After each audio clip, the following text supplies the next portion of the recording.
ವೈಕುಂಠದಲ್ಲಿ ಶ್ರೀ ಪುರುಷೋತ್ತಮನು ತಾನರಿದ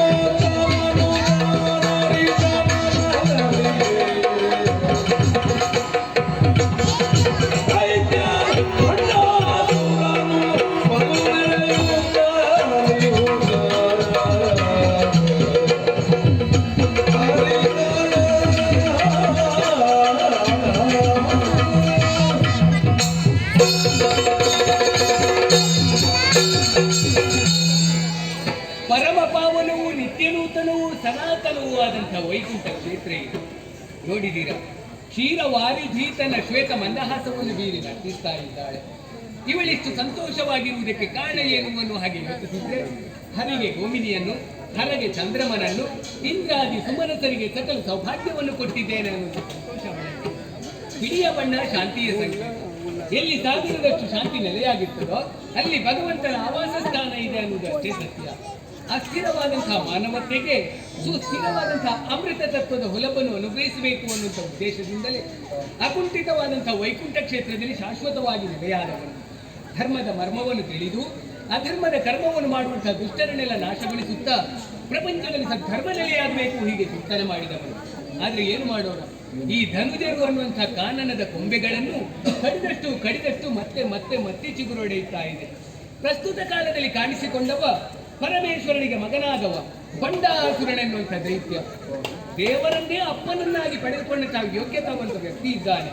ಮತ್ತೊಮ್ಮೆ ತನ್ನ ಸ್ವಸಾಧನೆಯಿಂದ 30,000 ವರ್ಷಗಳ ಕಾಲ ತಪಸ್ಸನ್ನು ಮಾಡಿ 60,000 ವರ್ಷಗಳ ಕಾಲ ತನ್ನ ಆಯುಷ್ಯವನ್ನು ವೃದ್ಧಿಪಡಿಸಿಕೊಂಡವನಿದ್ದಾನೆ. ಆದ್ರೆ ಏನು ಮಾಡುವ, ಸಿಕ್ಕಿದಂತಹ ವರವನ್ನು ಸದುಪಯೋಗಪಡಿಸಿಕೊಳ್ತಾನೆ ಅನ್ನುವ ಹಾಗೆ ಭಾವಿಸಿದ್ರೆ ನನ್ನ ಕಲ್ಪನೆ ತಪ್ಪಾಗಿ ಹೋಯಿತು. ಅನ್ಯಾಯದ ಪಥವನ್ನೇ ಹಿಡಿದಿದ್ದಾನೆ.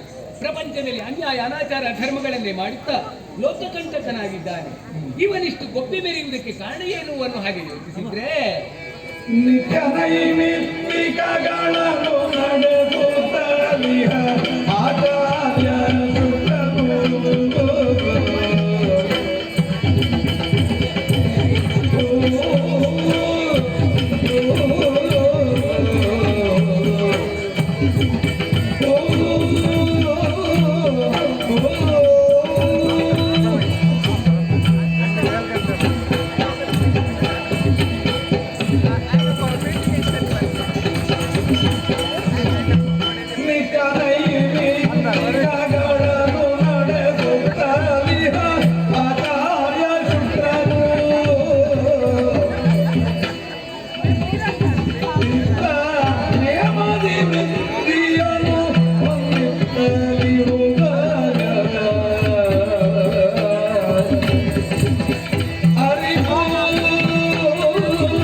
ಬಂಡಾಸುರ ಇಷ್ಟು ಗೊಬ್ಬೆ ಮೆರೆಯುವುದಕ್ಕೆ ಕಾರಣ ಏನು ಅನ್ನೋ ಹಾಗೆ ಯೋಚಿಸಿದ್ರೆ, ಅಸುರ ಗುರುವಾದಂತಹ ಶುಕ್ರಾಚಾರ್ಯನ ನಿರ್ದೇಶನ, ನಿತ್ಯದಲ್ಲಿ ಶಿವಪೂಜೆ ಮತ್ತೆ ವೇದಾಧ್ಯಯನ, ಪೂಜೆ ಪುರಸ್ಕಾರಗಳಲ್ಲಿ ತೊಡಗಿಸಿಕೊಳ್ತಾನೆ, ಹೋಮ ಹವನಾದಿಗಳನ್ನು ಮಾಡ್ತಾನೆ.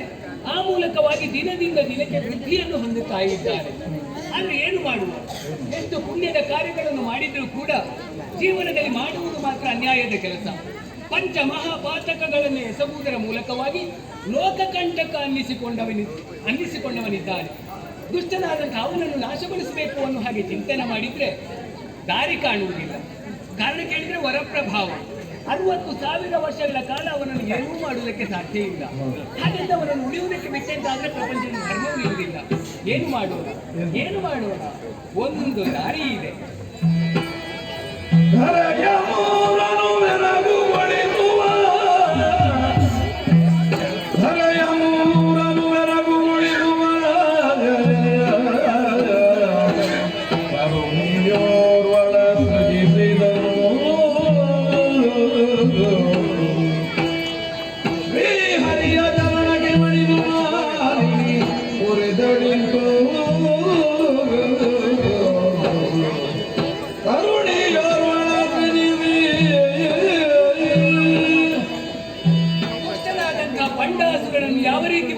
ಹೋಗೋಣ ಅನ್ನೋ ಹಾಗೆ ಯೋಚನೆ ಮಾಡಿದ್ರೆ ಒಂದು ದಾರಿ ಇದೆ. ಈ ಪ್ರಪಂಚದಲ್ಲಿ ಹೆಣ್ಣು ಹೊನ್ನು ಮಣ್ಣು ಇದನ್ನು ಅಧಿಕವಾಗಿ ಬಯಸಿದಂತಹ ವ್ಯಕ್ತಿ ಯಾರೊಬ್ಬನು ಶಾಶ್ವತವಾಗಿ ಉಳಿದದ್ದಿಲ್ಲ. ಹಾಗೆಂದು ಗಂಡಾಸನ ಬಗ್ಗೆ ಬಹಳಷ್ಟು ಯೋಚನೆ ಮಾಡಬೇಕಾಗ್ತದೆ. ಇವನಿಗೆ ಮಣ್ಣಿನ ಮೇಲೆ ಆಸೆ ಇದೆಯೇ? ಎಲ್ಲಿರುವುದಕ್ಕೆ ಸಾಧ್ಯ ಉಂಟು? 14 ಲೋಕಗಳಲ್ಲಿಯೂ ತನ್ನದೇ ಆದಂತಹ ಅಧಿಕಾರದ ಪಾರುಪತ್ಯವನ್ನು ವಹಿಸಿಕೊಂಡವನಿದ್ದಾನೆ. ಅವನಿಗೆ ಮಣ್ಣಿನ ಮೇಲೆ ಆಸೆ ಹುಟ್ಟುವುದಕ್ಕೆ ಸಾಧ್ಯ ಇಲ್ಲ. ಆಮೇಲೆ ಧನಕನಕ ಸಂಪತ್ತು, ಸಂಕಲ್ಪ ಮಾತ್ರದಿಂದಲೇ ಎಲ್ಲವನ್ನು ಸೃಷ್ಟಿಸುವಂತಹ ಸಾಮರ್ಥ್ಯವನ್ನು ಹೊಂದಿದವನು. ಆಗ ಅದರಲ್ಲಿ ಅವನಿಗೆ ಎಲ್ಲಿಂದ ಆಸೆ ಹುಟ್ಟಬೇಕು? ಹಾಗೆಂದು ಉಳಿದದ್ದು ಹೆಣ್ಣು. ಅಂದವಾದಂತಹ ರೂಪಲಾವಣ್ಯವನ್ನು ಹೊಂದಿದಾಕಿ ಒಬ್ಬಳು ಒಬ್ಬ ಪುರುಷನ ಎದುರಾಗಿ ಕಾಣಿಸಿಕೊಂಡಳುಂತಾದ್ರೆ ಎಂಥ ವಿಟ ಪುರುಷನ ಮನಸ್ಸಾದ್ರೂ ಚಂಚಲವಾಗುವುದು ಸಹಜ. ಆದ್ದರಿಂದ ಯೋಚನೆ ಮಾಡಿದ್ದೇನೆ, ಭುವನ ಮೂರನ್ನು ಮೋಹಗೊಳಿಸುವಂತ ಕರುಣೆಯೋರ್ವಳನ್ನು ಸೃಜಿಸಿದೆ.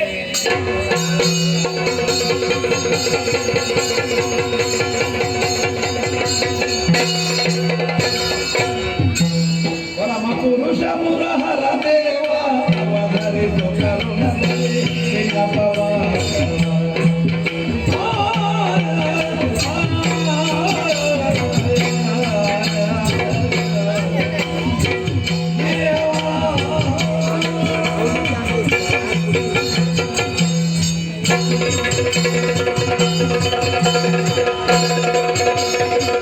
Thank you.